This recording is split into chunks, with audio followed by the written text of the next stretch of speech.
Bonjour à tous et bienvenue à ce webinaire. Je m'appelle Marianne Lacharité-Lemieux et je travaille pour M361, qui est un véritable moteur d'impact social. Donc, je serai votre modératrice aujourd'hui. Merci de passer l'heure du lunch avec nous. D'ailleurs, il fait beau. On espère que vous nous écoutez peut-être d'un appareil mobile à l'extérieur. Donc, à M361, on crée les solutions qui aident à faire grandir des communautés en santé. Évidemment, on se spécialise dans l'idéation et la réalisation de projets sociaux d'envergure, dans l'optimisation de programmes gouvernementaux. Pour connaître tous les beaux projets d'impact social que l'on supporte à M361, merci de visiter le m361.ca. Parmi les projets sociaux d'envergure que l'on amplifie, il y a évidemment le projet 100 degrés. Donc, 100 degrés, c'est quoi? C'est la communauté en pleine ébullition qui amplifie vos projets en santé des collectivités. D'ailleurs, le webinaire d'aujourd'hui est propulsé par la communauté 100 degrés. Donc, on parle de plein air de proximité aujourd'hui. Donc, après 12 mois et même plus de pandémie, on a certaines leçons à vous partager. Vous êtes nombreux au Québec à avoir remarqué un engouement important pour le plein air de proximité et cet engouement, malgré un déconfinement progressif, ne s'essouffle pas, au contraire. Donc, on va voir comment optimiser cet engouement-là et proposer donc des sites, des activités de plein air pour vraiment profiter de ce bel engouement de la part de la population. Donc, c'est un webinaire de 60 minutes aujourd'hui. Il est divisé en 3 grands blocs. On va aller démystifier ce qu'on entend par plein air de proximité. Ici, le mot proximité est important. On va aller regarder quelles sont les bonnes pratiques en matière d'aménagement et sur quoi s'appuyer finalement pour prendre des bonnes décisions en matière d'aménagement de sites et d'espaces de plein air. Et on va aller regarder certains trucs pour mousser la promotion, tout en restant dans un équilibre pour éviter un surachalandage des sites.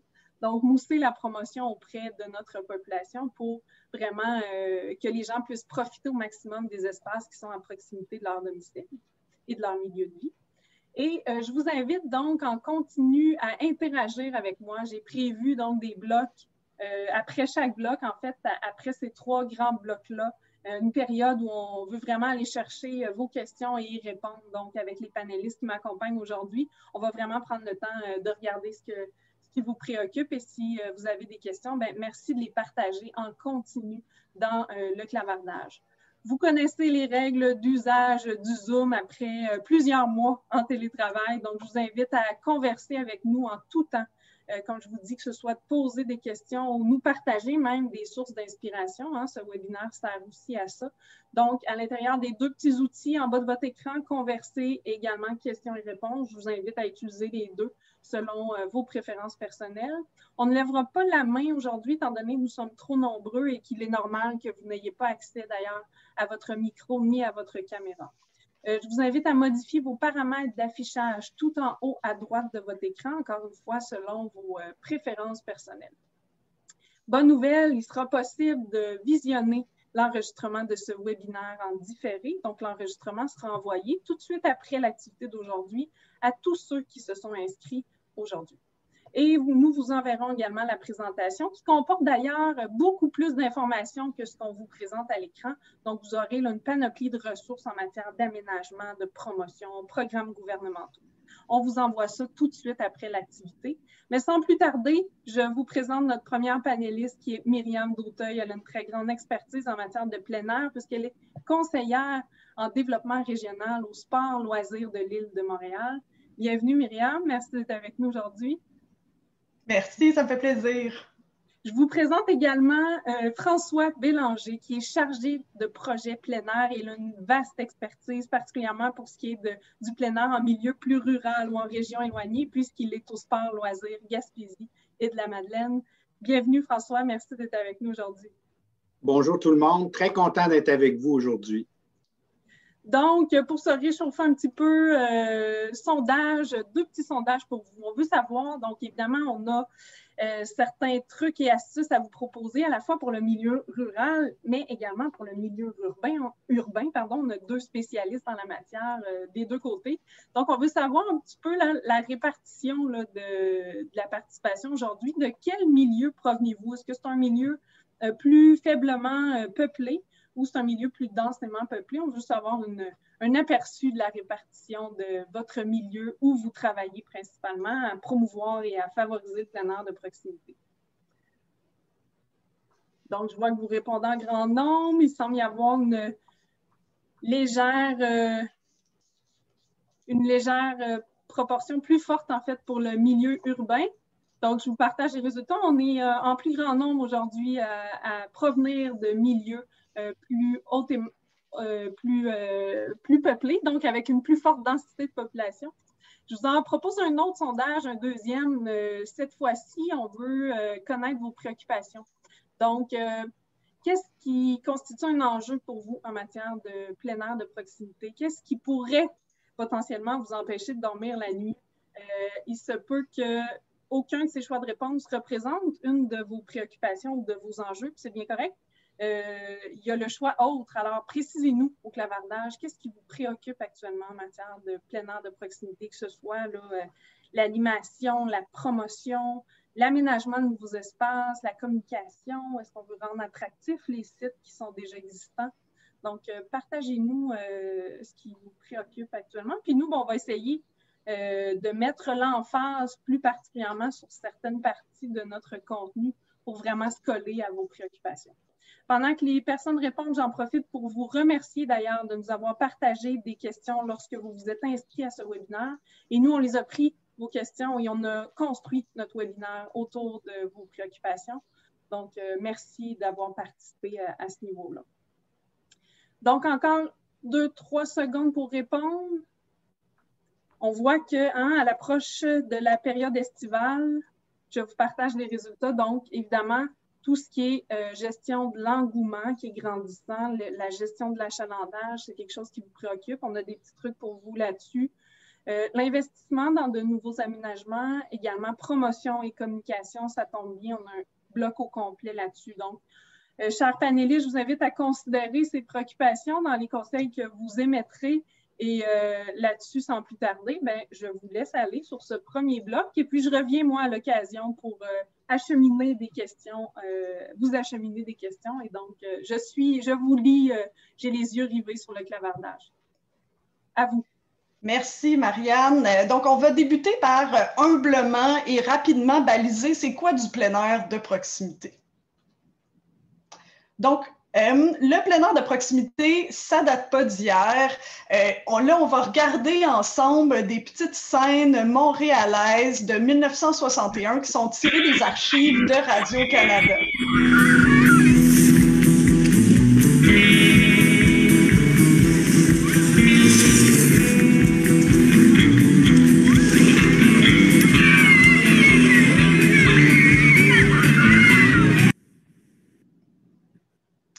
Merci, Marianne. Donc, deuxièmement, je vous dirais que le plein air de proximité, ce n'est pas de la randonnée en région éloignée, ce n'est pas non plus une tente en forme de voiture, ni le fameux « Take a kayak » de Céline Dion pendant une inondation. Donc, le plein air, selon l'avis gouvernemental au Québec, on bouge en plein air. Une activité de plein air tout court, c'est une activité physique qui est pratiquée en milieu ouvert, dans un rapport dynamique et harmonieux avec les éléments de la nature.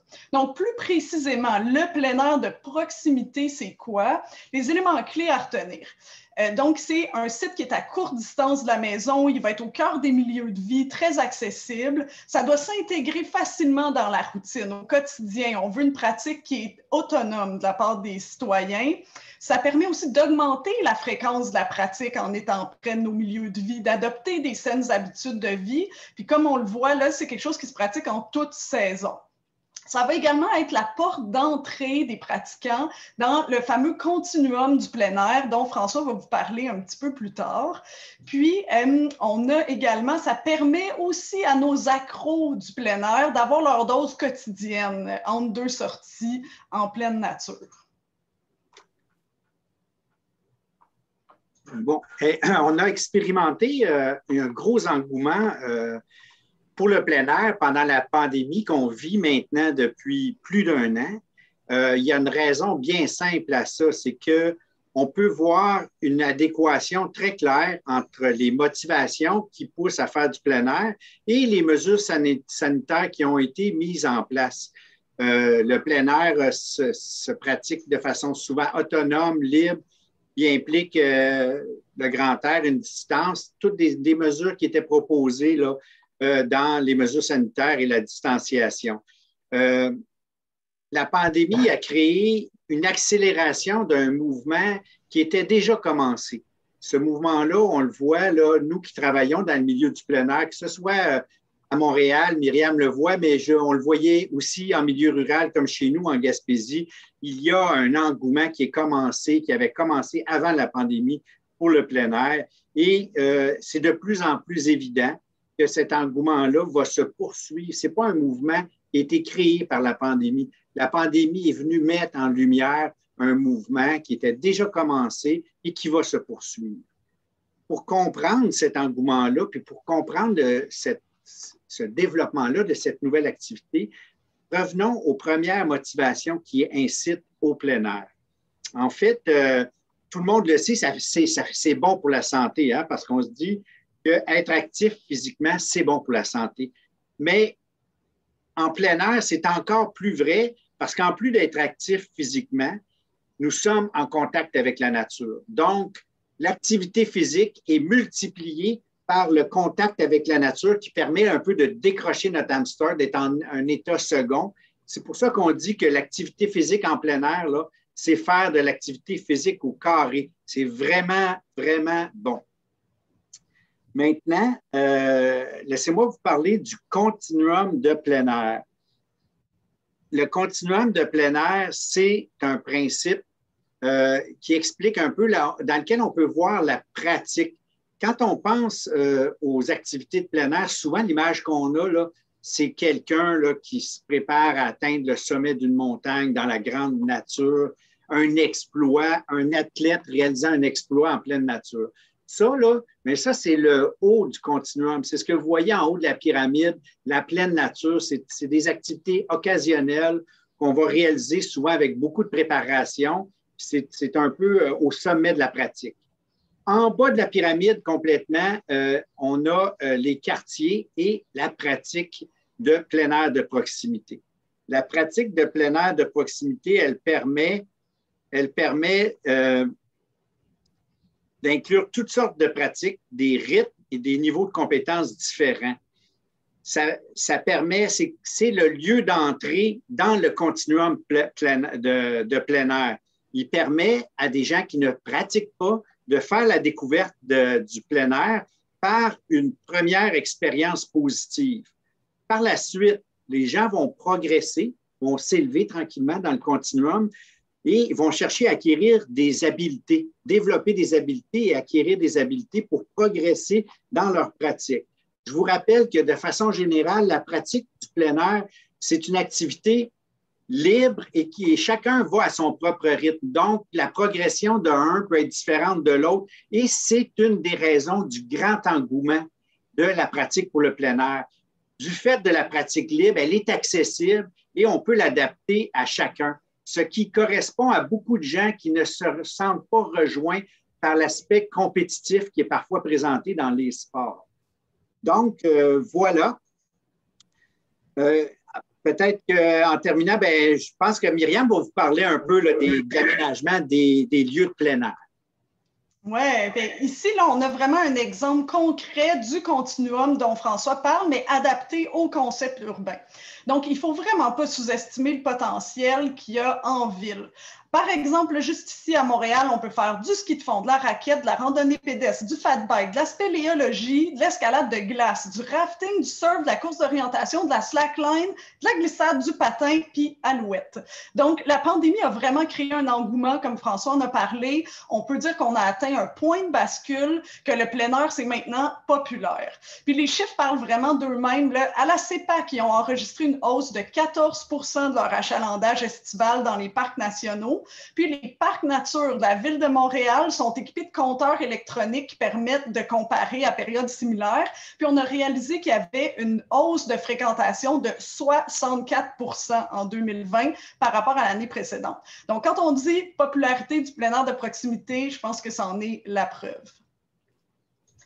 Donc, on va poursuivre parce que par où on commence pour implanter tout ça?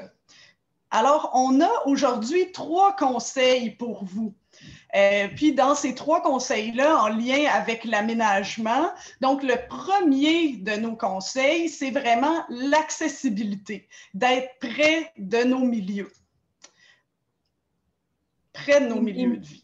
Et Myriam, je me permets de partager d'ailleurs certaines préoccupations là, qui étaient nommées par les participants tout à l'heure lors du sondage, qui est justement de respecter l'environnement, mais de rendre l'accessibilité à un environnement très naturel. Donc, l'accessibilité, c'est vraiment parmi vos préoccupations aussi. Puis, il est possible, on l'a vu avec le continuum, hein, il est possible de favoriser un contact nature, même si on est en ville ou dans un village.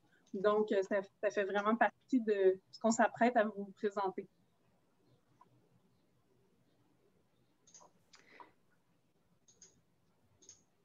François, veux-tu... Oui, je poursuis, excusez-moi. J'ai eu, dans le fond, une des clés de l'aménagement des lieux de plein air de proximité, c'est de bien comprendre la population à qui ces lieux-là s'adressent et de comprendre les besoins particuliers, par exemple, d'un groupe d'usagers. Par exemple, ici, sur la photo, on voit un parc qui est dans la municipalité de Maria, en Gaspésie, et la particularité de la municipalité de Maria, c'est une petite communauté de 2000 habitants, mais qui a plusieurs centres de résidence pour personnes âgées et un CHSLD et qui accueille aussi l'hôpital régional de la Baie des Chaleurs. Donc, il faut comprendre que la population autour a des besoins particuliers. Dans ce cas-ci, il y a beaucoup de personnes âgées, même à mobilité réduite. Donc, il faut penser à un aménagement. Il y a des installations qui vont permettre à la population, aux particularités de la population, de profiter de cet endroit-là. D'autres exemples, par exemple, en lien avec les élèves, encore et une fois, moi, je vais vous inonder d'exemples régionaux et ruraux, hein, parce que c'est mon champ d'expertise. À Carleton, la ville a développé, il y a un parc régional qui s'est installé tout récemment, le parc régional du Mont-Saint-Joseph, qui est directement en contact avec le noyau villageois. Et la ville a travaillé à installer un sentier qui permet d'accéder directement de l'école jusqu'au parc régional. Donc, il faut penser, dans ce cas-là, ici, c'était la clientèle scolaire qui était visée et une école secondaire. Donc, on a visé vers un peu des activités qui correspondent aux besoins des élèves. Il faut aussi penser à laisser... Excusez-moi. Oui, c'est ça. Bon, excusez-moi. Dans l'achalandage accru qu'on a vécu pendant la pandémie, nos villes sont devenues des espaces de plein air, nos rues sont devenues des lieux de plein air. Hein? On voulait aller dehors, alors c'est devenu généralisé et on a dû un peu réaménager les espaces pour permettre tous ces déplacements-là. J'aimerais ça en profiter pour un peu parler de ces 2 concepts-là qui se mélangent souvent, qui sont le déplacement actif et le plein air de proximité. Dans le fond, la principale différence, c'est l'objectif qui est visé par les 2 activités. En plein air, en déplacement actif, comme le nom le dit, ce qu'on cherche à faire, c'est de permettre un développement par un autre moyen qu'un moyen motorisé, donc soit à pied, en voiture, en chaise roulante, en trottinette. On vise donc le déplacement d'un point A vers un point B. Tandis que lorsqu'on fait une activité de plein air de proximité, on cherche à réaliser une activité de loisir qui va nous permettre d'être en contact avec la nature, de tomber dans un état de détente tout en réalisant une activité physique qui est en correspondance avec nos attentes ou ce qu'on désire faire. ce qui est important peut-être de comprendre dans tout ça, c'est qu'il faut relier les deux. C'est important qu'on puisse rejoindre nos lieux de plein air de proximité par nos réseaux de transport actif. Parce que qu'est-ce qu'il n'y a pas de plus plate que d'être obligé de prendre son char pour aller prendre une marche au parc? Ça, c'est quelque chose qu'on ne veut pas faire. Également, encore mieux, quand on est capable de penser à utiliser un corridor nature, un potentiel nature, pour mettre en place un réseau de déplacement de transport actif, bien là, on atteint les deux objectifs. On est souvent porté à dire, voici une rue, on va faire du déplacement actif, on va mettre des bollards, puis on va prendre une partie de la rue pour permettre le déplacement actif, mais peut-être qu'à côté, pas loin, il y a un cours d'eau ou un lieu naturel qui pourrait recevoir un sentier qui permettrait les deux fonctions, à savoir le déplacement actif et le plein air de proximité. Je pense que Myriam, tu vas nous présenter des beaux exemples là-dessus. Exact. Merci, François. Dans le fond, l'important, comme François le mentionnait, c'est de favoriser la connectivité des espaces. On veut créer des corridors nature, des trames vertes. Ça s'en vient vraiment de plus en plus populaire ces dernières années. On voit des belles initiatives dans ce sens-là. Là, il y en a une de la ville de Lévis qui a créé un circuit cyclable qui relie tous ces parcs entre eux. Puis, la deuxième dont je veux vous parler aujourd'hui, c'est un peu dans le même esprit. On a un autre exemple d'aménagement ici. C'est 4 arrondissements montréalais qui ont collaboré également avec Parc Canada pour créer un circuit de ski de fond du Grand Sud-Ouest. Donc, on se trouve à avoir 25 km de sentiers qui sont tous interconnectés. Puis, en décembre dernier, on a également eu l'annonce de la création d'un nouveau corridor vert de près de 27 km entre le parc nature du Bois de Saraguay puis le parc en Grignon, puis tout ça en partenariat avec Hydro-Québec. Donc, ça va passer sous les lignes électriques, entre autres. Donc, c'est une autre façon de faire pour interconnecter puis de réfléchir à des espaces qu'on n'utiliserait pas d'habitude. Quand on veut développer des lieux de plein air, là, on parlait tantôt d'accessibilité. Il ne faut pas oublier un élément de l'accessibilité qui est l'accessibilité financière. C'est un fait, on le constate, les populations moins bien nanties sont souvent celles qui profitent, le moins du plein air et qui le pratiquent le moins. Ce serait donc peut-être opportun de penser en milieu urbain à favoriser les lieux, les quartiers peut-être moins bien nantis ou un peu plus défavorisés. On pourrait penser, par exemple, à commencer par installer simplement des îlots de verdure là où les gens peuvent aller prendre un premier contact avec la nature. En milieu rural, même si la nature est à proximité, c'est surprenant. Souvent, les lieux de plein air ne sont pas accessibles directement à partir des milieux de vie. Il faut penser à rendre nos lieux de plein air accessibles à partir des noyaux villageois. On peut faire ça en installant des sentiers entre le village et le lieu de plein air ou simplement encore par l'installation de signalisation dans les quartiers de vie pour indiquer où sont les lieux de plein air. Souvent, les gens ne sont simplement pas au courant que ces lieux-là existent. Il faut leur indiquer. Exact. Je me permettrais peut-être d'acheminer la question de Mélanie, peut-être plus à toi, Myriam, étant donné que tu as l'expérience en milieu urbain. Comment on peut penser avoir des espaces de jeux libres en nature pour les enfants? Donc, dans des espaces balisés, est-ce qu'il y a des exemples là-dessus en milieu urbain? Par exemple, Mélanie nomme l'exemple des cabanes hors sentier. Comment encadrer ce genre de pratique? Bien, je pense que c'est vraiment de réfléchir à l'aménagement en amont. Il y a eu un super bel exemple à Montréal du parc de l'île au volcan qui favorise le jeu libre. Puis des fois, on n'a pas besoin de choses époustouflantes. C'est vraiment juste d'aménager des buttes, d'aménager des espaces avec des roches pour que les enfants puissent se promener sur les roches. Ça reste un aménagement vraiment pas cher puis qui va être super attrayant. Des enfants sur des roches, ils peuvent jouer pendant des heures. Donc, on peut aussi collaborer. Il y a toutes sortes d'organismes qui réfléchissent plus à la petite enfance, comment faire bouger avec des matériaux libres ou, par exemple, je pense à l'organisme Enfants Nature qui vient travailler avec les CPE puis pour justement mettre en place des programmes de la formation pour les éducatrices et les éducateurs afin qu'ils puissent amener les jeunes puis faire du jeu libre à l'extérieur également. Là. Fait que ce serait peut-être des premières petites pistes là, qui me viennent à l'esprit. Merci Myriam. Donc, en matière d'espace, d'aménager des espaces qu'on dit de qualité, donc évidemment, ça doit répondre aux besoins des utilisateurs et que ça doit être aux couleurs du territoire. Donc, je te laisse aller sur les habitudes des utilisateurs. Il y a un concept intéressant en urbanisme là, qui peut influencer aussi positivement l'aménagement des sites de plein air, puis on appelle ça la ligne de désir. Donc, on va observer quand on crée un site, ou même en amont, où est-ce que les gens vont passer de façon naturelle. En hiver, ça devient super évident parce qu'on a juste à regarder les traces dans la neige.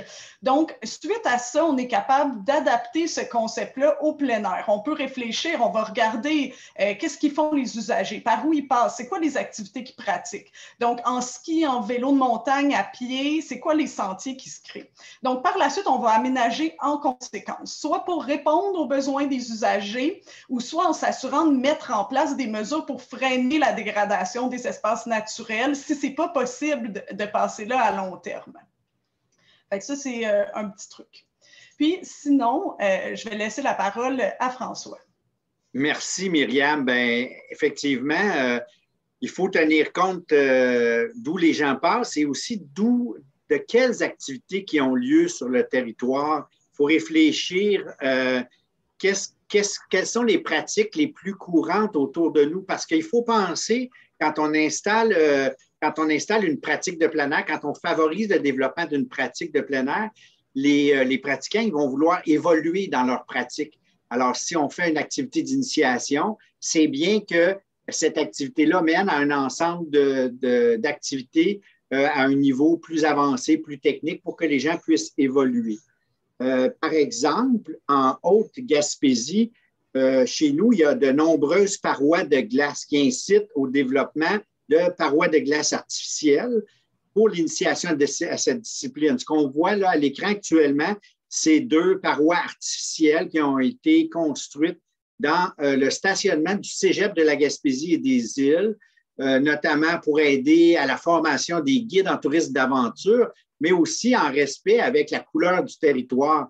C'est le fun de pouvoir se pratiquer dans un milieu sécuritaire, d'acquérir nos compétences en toute sécurité pour se sentir prêt à aller après ça en nature, expérimenter les compétences qu'on a acquises.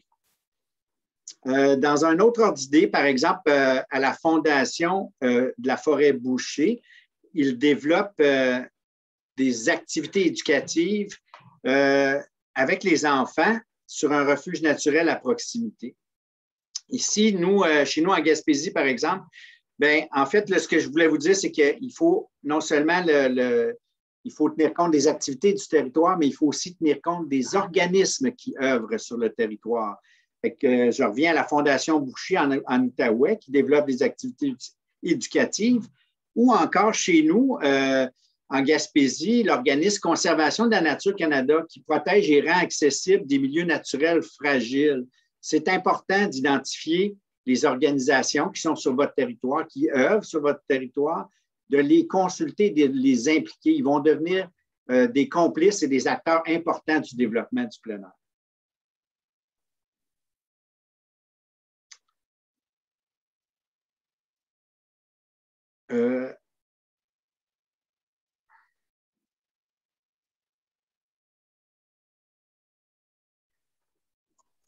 Myriam, je te laisse aller sur...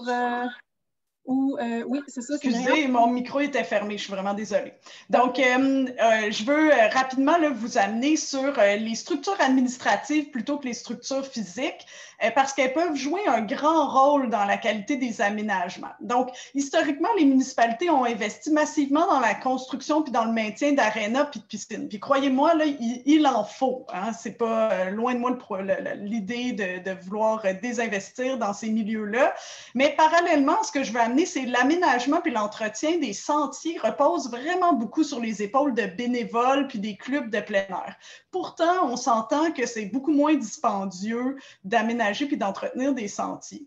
Donc, les clubs de plein air également ont besoin de soutien pour la promotion de leurs activités, de prêts de locaux, d'accompagnement, de soutien financier. Donc, l'idée, c'est, dans un premier temps, de les intégrer dans nos politiques de reconnaissance. Donc, de leur permettre d'avoir accès, eux aussi, à ces services-là.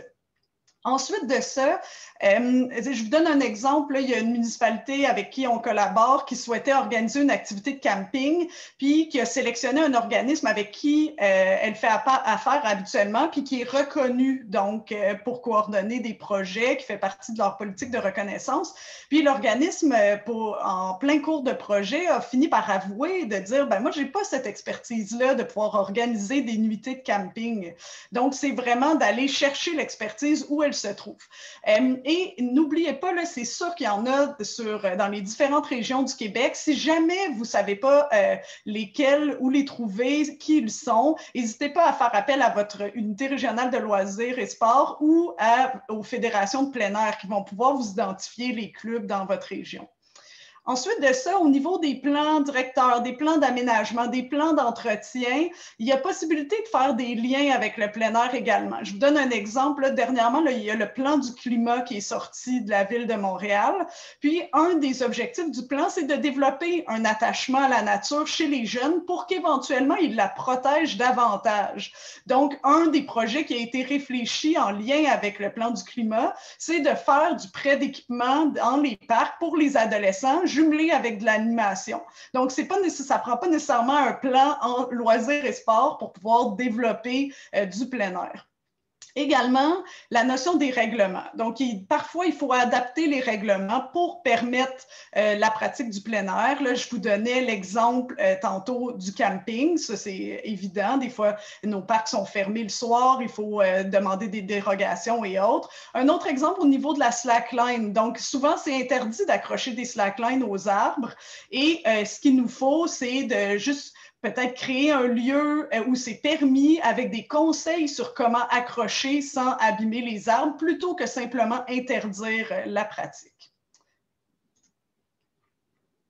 Donc, je passe la parole à François. Merci, Myriam. Bien là, on va en plein air, puis on va vous demander de sortir des sentiers. Mais faites pas ça en plein air. Restez dans les sentiers, s'il vous plaît.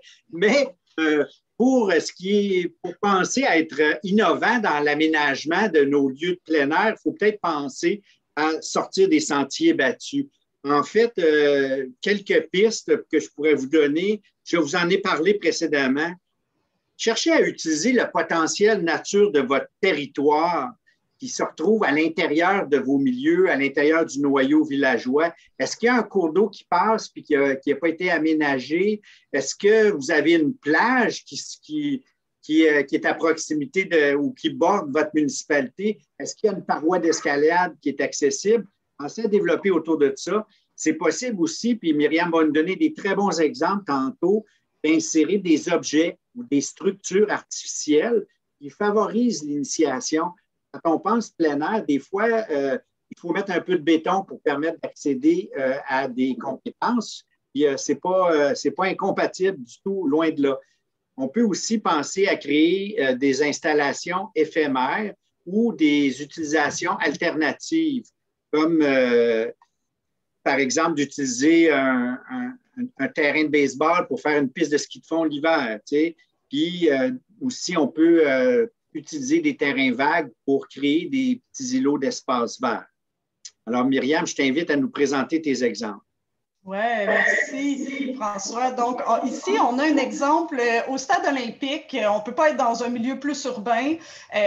Donc, ça, c'est des roches qui ont été installées par la compagnie On-Site. Donc, c'est pour pratiquer de l'escalade de blocs. Et je vous garantis que ces roches-là sont devenues extrêmement populaires avec la pandémie lorsque les centres d'escalade ont fermé. Donc, c'est une possibilité là, de rejoindre une clientèle qui est déjà plus active de cette façon-là. Ensuite, un autre exemple qu'on a également, c'est au niveau de la course d'orientation.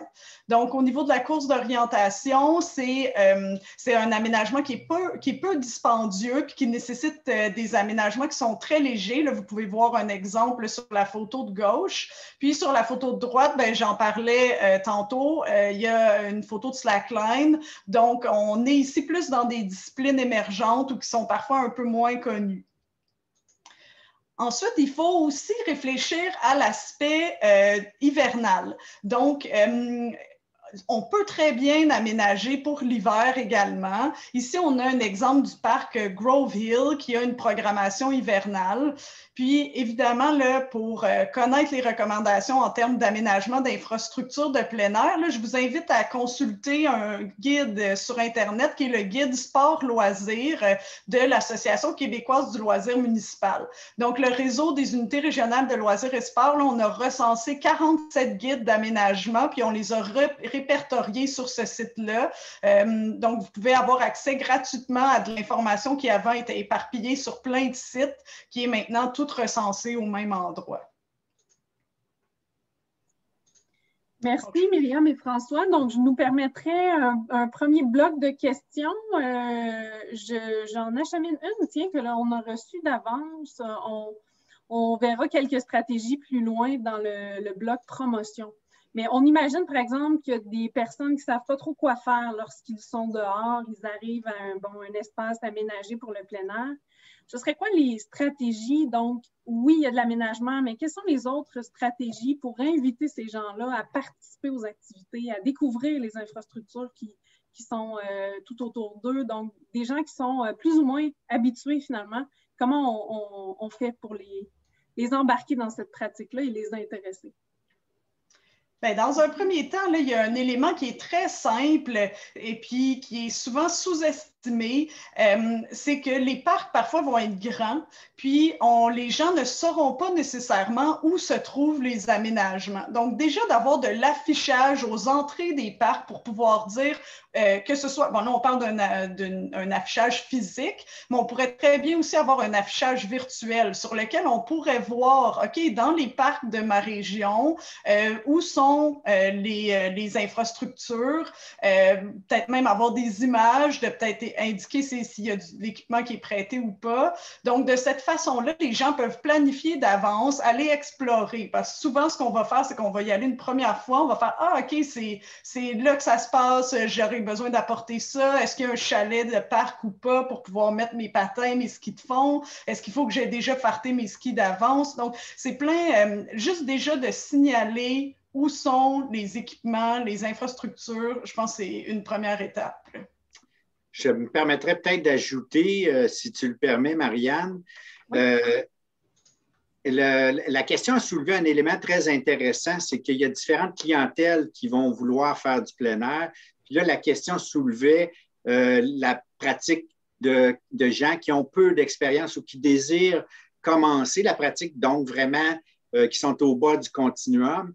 C'est important à ce moment-là de prévoir des activités d'initiation qui permettent de vivre une première expérience positive. Puis, pour faire ça, c'est bon d'avoir des activités ou une programmation un peu récurrente qui fait en sorte que l'activité va se reproduire. Puis c'est par la répétition qu'à un moment donné, les gens vont développer leur goût au plein air. Oui, très bon point. Merci François et Myriam de ces précisions. Donc, on enchaîne avec notre dernier et troisième bloc, donc celui de la promotion, et on verra certains trucs et astuces par rapport à vos préoccupations principales qui tournent beaucoup autour de la gestion de l'achalandage, la fréquentation responsable également. Donc, je vous laisse aller. Oui, je pense que notre question, la question que tu as posée, Marianne, ouvrait justement la porte à ça, à la promotion. Donc, je nous amène en 1989. Je ne sais pas si vous vous souvenez du film Field of Dreams. Kevin Costner créait un terrain de baseball et il disait la phrase maintenant célèbre « If you build it, they will come ». Eh bien, je dois vous avouer que Kevin Costner nous a menti. Ça prend vraiment plus que des infrastructures pour attirer les gens. Ça prend, entre autres, de la promotion. Donc, cette fois, on a 4 conseils pour vous au niveau de la communication, des stratégies d'initiation que François a justement mis sur la table tantôt, de la signalisation, j'en ai parlé un petit peu, puis de la sensibilisation des élus. Pour cibler vos communications, ben, en fait, je nous ai bien mis la table tantôt, hein, mais j'aimerais mettre en lumière qu'il y a 2 clientèles très différentes que vous allez chercher à rejoindre. Il y a les mordus, ceux qui sont des vrais pratiquants, qui cherchent là, un moyen de satisfaire leurs besoins profonds de plein air proximité. Puis les mordus, ils doivent en faire tous les jours et même, si possible, plusieurs fois par jour. Alors, ils doivent avoir accès à des lieux de plein air pour ça. Mais de l'autre côté, il y a une autre clientèle qui sont les moldus, qui ne savent pas encore que le plein air fera bientôt partie de leur vie. Alors, ce sont les non-pratiquants et on doit avoir une stratégie de communication très différente selon qu'on s'adresse à l'un ou à l'autre. Quand on s'adresse aux pratiquants, il faut essayer de les rejoindre par leur communauté de pratique. En plein air, là, pratiquement tous les pratiquants, ils ont une communauté de pratique où ils échangent des trucs, des conseils. C'est la nouvelle façon de communiquer. Par les réseaux sociaux, par les revues spécialisées. C'est par là qu'il faut les rejoindre. Quant aux non-pratiquants, ben, c'est un petit peu le début de réponse que j'ai donné tantôt. Il faut chercher à les rejoindre là où ils sont, dans leur milieu. Si vous voulez que les gens commencent une pratique, allez donc faire les activités là où ils habitent ou en tout cas mettez la signalisation, faites la promotion dans les milieux de vie, faites de la signalisation. Offrir des activités de découverte et à répétition qui permettent une première expérience positive. Un bon exemple de ça, ben, c'est cet exemple de partage entre personnes ayant plus d'expérience et nouveaux pratiquants pour la découverte de lieux de plein air qui a été faite par l'arrondissement de Pierrefonds-Roxboro sur leur page Facebook. C'est un exemple de partage comme ça qui, dans ce cas-là, rejoint les 2 clientèles.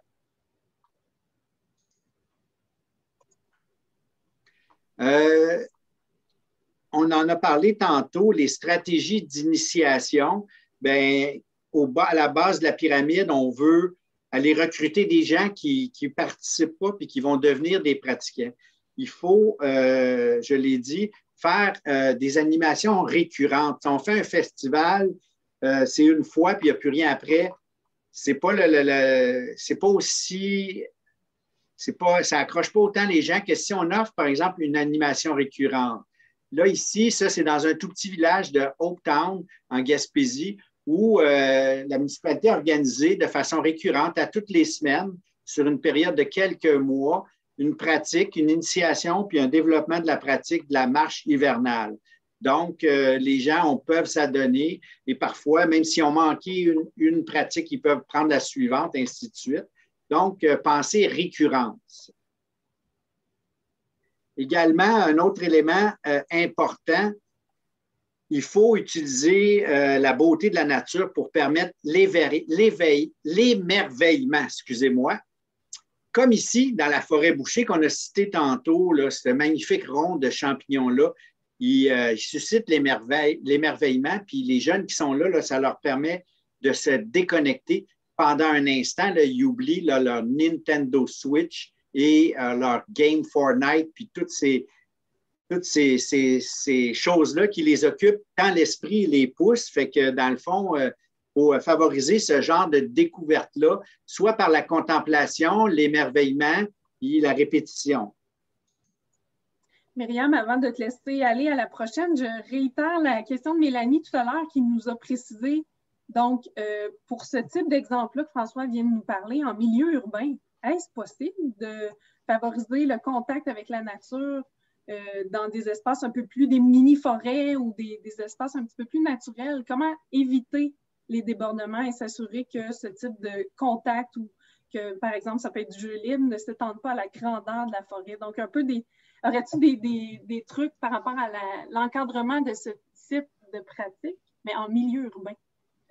Bien, oui, en fait, il y a un autre organisme, un autre très bel organisme qui me vient à l'esprit, c'est le Lion et la souris, qui, en milieu urbain, mettent en place des activités de jeux libres avec des matériaux libres dans des petits espaces qui sont soit des friches, soit des espaces un peu forestiers. Donc, on a justement des activités qui sont offertes. Puis, c'est sûr que c'est plus simple si on vient mettre de l'animation ou si on vient baliser avec des, comme je le disais tantôt, là, ça peut être des aménagements légers qui vont donner la direction aux gens pour s'assurer qu'on ne s'étende pas partout ou avec de la signalisation. Donc, si on leur mentionne aussi que c'est une aire protégée autour puis qu'il ne faut pas y aller, bien, déjà, on sensibilise les gens à rester dans les sentiers. Tantôt, on va parler d'autres exemples en matière de prévention aussi là, des espaces naturels.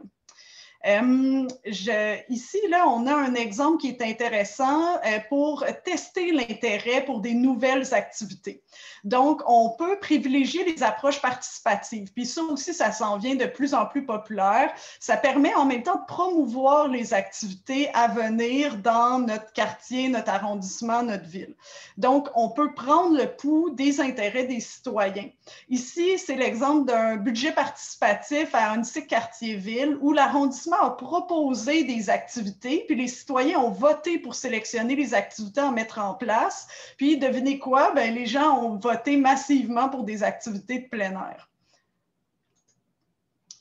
Ensuite de ça, on l'a mentionné un petit peu tantôt, puis j'ai vu là, Mélissa dans le chat dire de l'organisme GAEP là, que justement, c'est bien beau de s'initier, mais il faut avoir du plaisir. Donc, c'est crucial d'avoir une première expérience positive.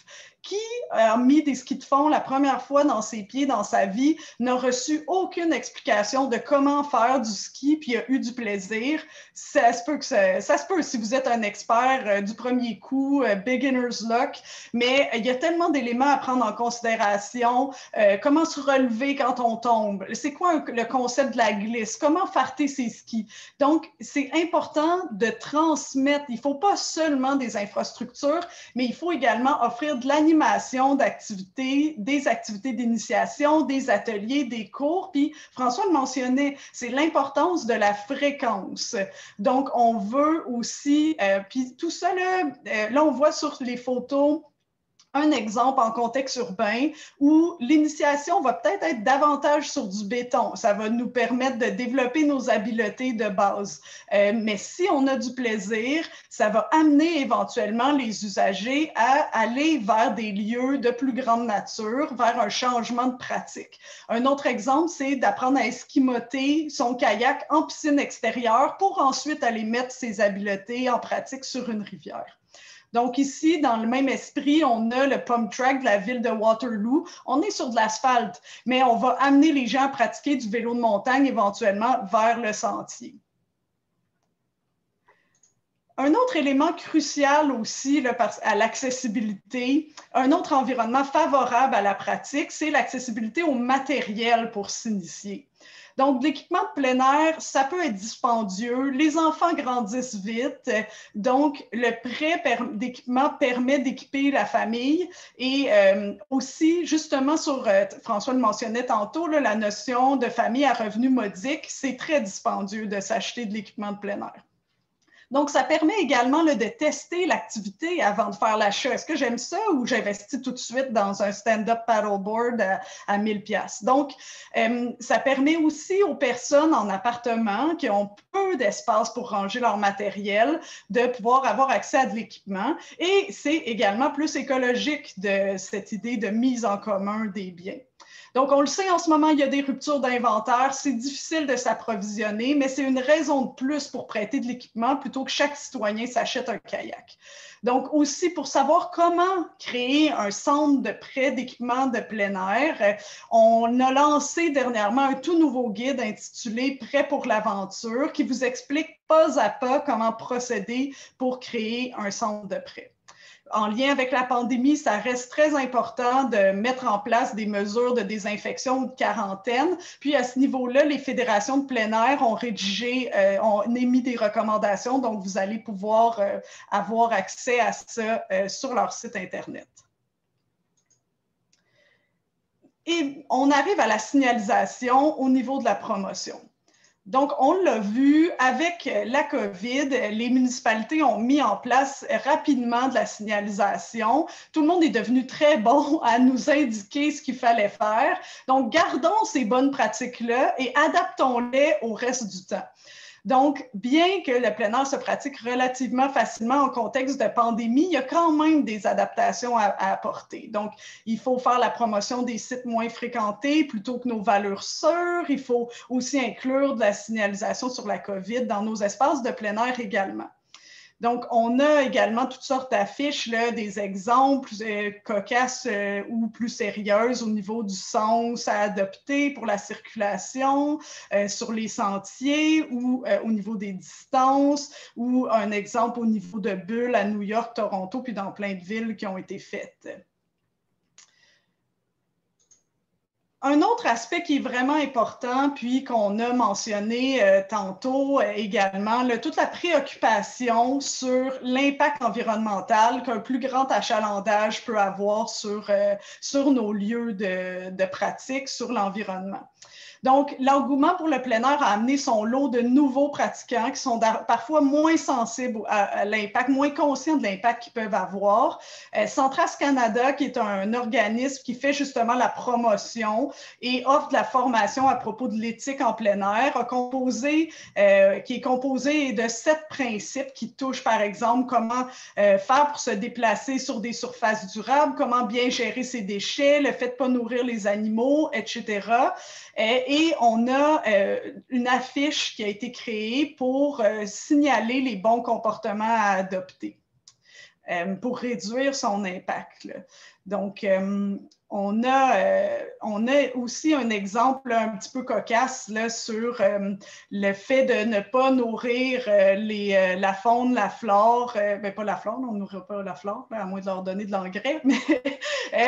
Donc, les villes ont développé également là, des patrouilles vertes pour nettoyer ou sensibiliser les citoyens, nettoyer les espaces évidemment naturels là, selon les principes du Centras. Donc, un site qui va être propre, qui va être bien entretenu par ses résidents, a beaucoup plus de chances d'être visité puis d'être apprécié.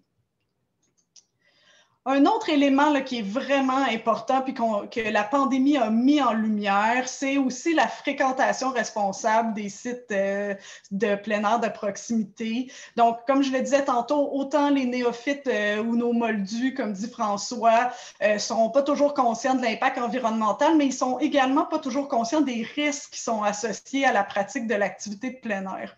Donc, on veut évidemment tomber dans une notion de sécurité, mais sécurité bien dosée, parce qu'on ne veut pas tomber dans de la paranoïa non plus, puis tout cesser l'accès au site et ou à la pratique. Donc, on veut réduire le nombre d'accidents sans mettre de l'avant la fermeture des sites. Là, ce thème-là pourrait faire l'objet d'un webinaire à lui seul. Donc, je vais simplement vous parler de la notion d'affichage puis de signalisation, des comportements à adopter. Là, dans le petit exemple, la photo, vous voyez qu'en Nouvelle-Écosse, au niveau, c'était une promotion sur accrocheuse, sur quoi faire si on voit un coyote. Puis oui, on a des coyotes à Montréal, donc ça fait partie du plein air de proximité. Puis également, là, au niveau, c'est important en tant qu'organisme ou en tant que municipalité de réfléchir à ce qu'on promouvoit et comment on le promouvoit. Donc, est-ce que sur nos réseaux sociaux, sur notre site Internet, est-ce que les photos qu'on utilise montrent des pratiques sécuritaires? Est-ce que les gens portent des casques? Est-ce que les gens portent des vestes de flottaison individuelles? Si l'eau est froide à ce moment-là de l'année, est-ce que les gens sur la photo portent un wetsuit? Est-ce que la personne que je mets en photo est en train de faire une randonnée pédestre en gougoune? Donc, c'est toutes des questions, là, des réflexes à développer dans notre promotion pour éventuellement modifier les comportements des gens en leur montrant les bonnes pratiques. Puis, un organisme vers lequel on peut se tourner pour connaître des pratiques sécuritaires quand on est une municipalité ou une compagnie, c'est Aventure Écotourisme Québec. Donc, je laisserai la parole à François, puis à Marianne. Donc, dans les prochaines minutes, avant de te laisser la parole, François, sur le 4e point, j'invite tous ceux qui ont des beaux exemples inspirants en matière de signalisation, de promotion, qui permettent justement la fréquentation responsable des sites. Je suis curieuse de vous lire dans le clavardage, donc dans les prochaines minutes. On se prendra aussi un dernier petit 2 minutes de questions pour nos panélistes. Donc, François, je te laisse aller avec notre dernier bloc. Oui, bien, merci Marianne. Bien, je suis tout à fait d'accord avec Myriam que une utilisation respectueuse des sites, là, on pourrait en parler pendant tout un webinaire. Mais là, pour conclure un peu notre webinaire aujourd'hui, je vais vous parler d'un aspect inusité de la promotion du plein air. C'est la promotion du plein air auprès de nos élus municipaux. Il faut, si on veut bien développer le plein air, convaincre ou en tout cas vendre à l'interne dans notre organisation la pertinence d'investir dans des infrastructures de plein air. On l'a nommé tantôt brièvement, là, mais dans le monde municipal, les infrastructures de plein air, ça ne fait pas partie de nos réflexes naturels. On ne sait pas nécessairement comment faire ça. Hein. Construire un aréna, l'installer, mettre la place, puis on sait comment faire ça, puis on sait qu'il y a des équipes de bénévoles après ça qui vont s'occuper d'encadrer les jeunes qui font ça. Mais là, dans un contexte où on développe des lieux ouverts, où la pratique est libre et non encadrée, ou moins encadrée, que nos réflexes doivent être différents, on est moins habitué. Mais la meilleure façon de convaincre vos élus, c'est de leur expliquer que ces nouveaux sites de loisirs-là, que sont les lieux de plein air de proximité, c'est des équipements qui sont très peu coûteux à entretenir. Pensez, par exemple, à la différence qu'il y a à entretenir un sentier pédestre par rapport à une aréna. Les sentiers, les sites de plein air et même les sites d'activité comme des blocs d'escalade aussi ou ça, quand ils sont bien installés, ils sont pérennes, vont durer très, très longtemps et vont impliquer très peu de coûts d'entretien. Ils vont aussi impliquer très peu de coûts d'opération parce que la pratique étant libre, on n'a pas besoin d'organiser, de gérer des réservations, des suivis, des inscriptions, des frais, etc. Et enfin, un dernier élément qui, dans les petites municipalités rurales, est surtout à ne pas négliger, c'est que les lieux de plein air de proximité sont un élément attractif très important pour les nouveaux arrivants. Pensez que les jeunes familles, les jeunes professionnels qui cherchent à s'établir dans un lieu, là, c'est complètement en haut de leur liste. Est-ce que je vais avoir accès à du plein air? Est-ce qu'il y a des milieux naturels à proximité où je vais m'installer? Est-ce que je vais pouvoir faire mes déplacements vers l'école, vers mes activités quotidiennes en utilisant des réseaux de transport actifs? Fait que, dans le fond, ça, c'est tous des éléments qui peuvent servir à convaincre vos élus et l'équipe municipale en général de la pertinence d'installer des lieux de plein air de proximité sur votre territoire. En terminant, je vous dirais que je ne ferai pas une énumération d'acronymes de programmes d'aide financière à la PAFIRS, PSS, PISPAP, Non, je vais simplement vous dire qu'actuellement, sur l'ensemble des ministères du gouvernement, il y a une augmentation des appuis financiers vers les installations récréatives de plein air, les activités de plein air. Restez à l'affût. Pas plus tard qu'hier, la ministre aux loisirs et au sport a annoncé un nouveau programme. Fait que donc, il y a des sous de disponibles. Il faut rester à l'affût. Puis, la dernière chose que je vous dirais, pour convaincre vos élus et bien structurer le développement de votre plein air sur votre territoire, c'est de commencer à réfléchir à une vision globale de ce que ça pourrait avoir l'air, une offre de plein air sur votre territoire. C'est la meilleure façon, ce n'est pas une action qui coûte cher, mais de réfléchir, c'est comme si on se donnait un petit peu un trajet avant de partir en voyage. On a plus de chances d'arriver à une destination en temps. Merci. Très beau mot de la fin, François, merci. Je nous permets une question d'ailleurs d'Éric qui nous posait tout à l'heure. Comment faire, par exemple, pour que notre municipalité voit autre chose que son aréna et sa rivière à saumon comme attrait? Donc, un petit peu les deux extrêmes. On a vu plein d'exemples dans la présentation d'aujourd'hui. Auriez-vous d'autres idées d'initiatives créatives que vous auriez vu passer là, tout dernièrement en 2021? Peut-être pas une initiative, mais une chose est sûre, c'est que de un, vous pouvez leur envoyer cette présentation-là d'aujourd'hui pour les sensibiliser. Un autre truc, là, je pense que si vous voulez des arguments de poids, on vous recommande fortement la lecture de l'avis sur le plein air au Québec, on bouge en plein air. C'est une revue de la littérature, de tout ce qui s'est fait dans les dernières années en termes de bonnes pratiques du plein air, des bienfaits du plein air. Donc, si vous voulez vous appuyer sur des études scientifiques pour pouvoir les convaincre de l'importance, ça devient un outil vraiment de choix. Puis évidemment, nul n'est prophète en son pays, là, donc je comprends très bien que parfois ça peut être difficile d'argumenter puis de se faire entendre en faveur de nouveaux types d'aménagements. Donc, n'hésitez pas à inviter des experts, à faire appel parce qu'il y en a. Là, donc, vous allez voir dans la présentation que vous allez recevoir, là, on vous a mis des paquets de liens vers des ressources pertinentes. Donc, n'hésitez pas là, aussi bien à faire appel aux fédérations de plein air, à vos URLS qui peuvent vous aider à monter des argumentaires en faveur de ça. Voilà, ben, il ne me reste plus qu'à vous remercier, à vous tous participants, d'avoir interagi avec nous dans le clavardage, d'avoir été présents donc ce midi.